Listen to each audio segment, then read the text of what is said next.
बोलिए सच्चिदानंद भगवान की जय। आइए श्रीमद् भागवत एकादश स्कंद के अंतर्गत द्वितीय अध्याय श्लोक 27 से 44 का हिंदी अनुवाद नव योगेश्वर संवाद के अंतर्गत वे नव योगेश्वर अपने अंगों की कांति से इस प्रकार चमक रहे थे मानो साक्षात ब्रह्मा जी के पुत्र सनकादि मुनीश्वर ही हों। राजा निमि ने विनय से झुककर परम प्रेम के साथ उनसे प्रश्न किया। विदेह राज निमि ने कहा, विदेहोपाच मन्ने भगवता साक्षात पार्षदान वो मदुद्विष विश्वभूतानि लोकानां पावनाय चरन्ते दुर्लभो मानुषो देहो देहिनां क्षणभंगुर तत्रापि दुर्लभं मन्ये वैकुंठ प्रिय दर्शनम। भगवान, मैं ऐसा समझता हूँ कि आप लोग मधुसूदन भगवान के पार्षद ही हैं, क्योंकि भगवान के पार्षद संसारी प्राणियों को पवित्र करने के लिए विचरण किया करते हैं। जीवों के लिए मनुष्य शरीर का प्राप्त होना दुर्लभ है। यदि यह प्राप्त भी हो जाता है तो प्रत्येक क्षण मृत्यु का भय सिर पर सवार रहता है। क्योंकि यह क्षणभंगुर है, इसलिए अनिश्चित मनुष्य जीवन में भगवान के प्यारे और उनको प्यार करने वाले भक्तजनों का, संतों का दर्शन तो और भी दुर्लभ है। इसलिए त्रिलोक पावन महात्माओं, हम आप लोगों से यह प्रश्न करते हैं कि परम कल्याण का स्वरूप क्या है और उसका साधन क्या है। इस संसार में आधे क्षण का सत्संग भी मनुष्यों के लिए परम निधि है। योगेश्वरों, यदि हम सुनने के अधिकारी हों तो आप कृपा करके भागवत धर्म का उपदेश कीजिए, क्योंकि उनसे जन्मादि विकारों से रहित एक रस भगवान श्री कृष्ण प्रसन्न होते हैं और उन धर्मों का पालन करने वाले शरणागत भक्तों को अपने आप तक का दान कर डालते हैं। देवर्षि नारद जी ने कहा, वसुदेव जी, जब राजा निमि ने उन भगवत प्रेमी संतों से यह प्रश्न किया तब उन लोगों ने बड़े प्रेम से उनका और उनके प्रश्न का सम्मान किया। सदस्य तथा ऋत्विजों के साथ बैठे हुए राजा निमि ने से बोले, पहले उन 9 योगेश्वरों में से कवि जी ने कहा, राजन, भक्त जनों के हृदय से कभी दूर न होने वाले अच्युत भगवान के चरणों की नित्य निरंतर उपासना ही इस संसार में परम कल्याण आत्यंतक क्षेम है और सर्वथा भय शून्य है, ऐसा मेरा निश्चित मत है। देह गे आदि तुच्छ एवं असत पदार्थों में अहमता एवं ममता हो जाने के कारण जिन लोगों की चित्तवृत्ति उद्विग्न हो रही हैं, उनका भय भी इस उपासना का अनुष्ठान करने पर पूर्णतः निवृत्त हो जाता है। भगवान ने भोले भाले अज्ञानी पुरुषों को भी सुगमता से साक्षात अपनी प्राप्ति के लिए जो उपाय स्वयं मुख से बतलाए हैं, उन्हें ही भागवत धर्म समझो। राजन, इन भागवत धर्मों का अवलंबन करके मनुष्य कभी विघ्नों से पीड़ित नहीं होता और नेत्र बंद करके दौड़ने पर भी, अर्थात विधि विधान में त्रुटि हो जाने पर भी न तो मार्ग से शिखलित होता है और न तो पवित्र फल से वंचित ही होता है। भगवान धर्म का पालन, भागवत धर्म का पालन करने वाले के लिए यह नियम नहीं है कि वह एक विशेष प्रकार का कर्म ही करे। वह शरीर से, वाणी से, मन से, इंद्रियों से, बुद्धि से, अहंकार से, अनेक जन्मों अथवा एक जन्म की आदतों से स्वभाव बस में जो जो करे वह सब परम पुरुष भगवान नारायण के लिए ही कहे। इस भाव से उन्हें समर्पण कर दे।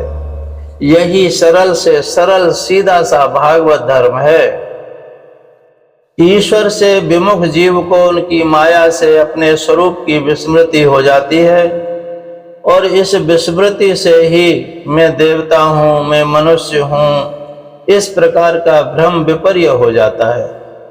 इस देह आदि अन्य वस्तु में अभिनिवेश तन्मयता होने के कारण ही बुढ़ापा, मृत्यु, रोग आदि अनेकों भय होते हैं। इसलिए अपने गुरु को ही आराध्य देव परम प्रीतम मानकर अनन्य भक्ति के द्वारा ईश्वर का भजन करना चाहिए। राजन, सच पूछो तो भगवान के अतिरिक्त, आत्मा के अतिरिक्त और कोई वस्तु है ही नहीं, परंतु न होने पर भी इसकी प्रतीति, इसका चिंतन करने वाले को उसके चिंतन के कारण, उधर मन लगने के कारण ही होती है। जैसे स्वप्न के समय स्वप्न दृष्टा की कल्पना से अथवा जागृत अवस्था में नाना प्रकार के मनोरथों से एक विलक्षण सी ही सृष्टि दिखने लगती है। इसलिए विचारवान पुरुष को चाहिए कि सांसारिक कर्मों के संबंध में संकल्प विकल्प करने वाले मन को रोक दे, कैद कर ले। बस ऐसा करते ही उसे अभय पद की प्राप्ति, परमात्मा की प्राप्ति हो जाएगी। संसार में भगवान के जन्म की और लीला की बहुत सी मंगलमयी कथाएं प्रसिद्ध हैं, उनको सुनते रहना चाहिए। उन गुणों और लीलाओं का स्मरण दिलाने वाले भगवान के बहुत से नाम की प्रसिद्धि है। लाज संकोच छोड़कर उनका गान करते रहना चाहिए। इस प्रकार किसी भी व्यक्ति, वस्तु और स्थान में आसक्ति न करके विचरण करते रहना चाहिए। जो इस प्रकार विशुद्ध व्रत नियम ले लेता है, उसके हृदय में अपने परम प्रीतम प्रभु के नाम कीर्तन से अनुराग का, प्रेम का अंकुर उग जाता है। उसका चित्त द्रवित हो जाता है। अब वह साधारण लोगों की धारणाओं से परे हो जाता है। दम्भ से नहीं, स्वभाव से ही मतवाला सा होकर कभी खिलखिलाकर हंसने लगता है, तो कभी फूट फूट कर रोने लगता है, कभी ऊंचे स्वर से भगवान को पुकारने लगता है, तो कभी मधुर स्वर से उनके गुणों का गान करने लगता है।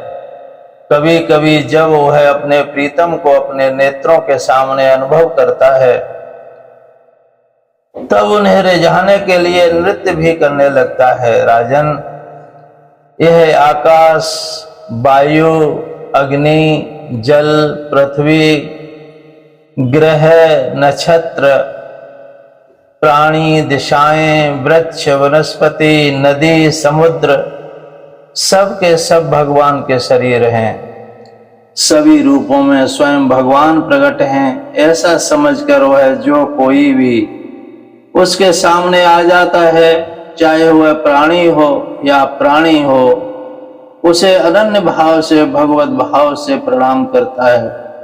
जैसे भोजन करने वाले को प्रत्येक ग्रास के साथ ही तुष्टि यानी तृप्ति अथवा सुख, पुष्टि, जीवन शक्ति का संचार और क्षुधा निवृत्ति, ये तीनों एक साथ ही हो जाते हैं, वैसे ही जो मनुष्य भगवान की शरण लेकर उनका भजन करने लगता है, उसे भजन के प्रत्येक क्षण में भगवान के प्रति प्रेम, अपने प्रेमास्पद प्रभु के स्वरूप का अनुभव और उनके अतिरिक्त अन्य वस्तुओं में वैराग्य, इन तीनों की एक साथ ही प्राप्ति हो जाती है।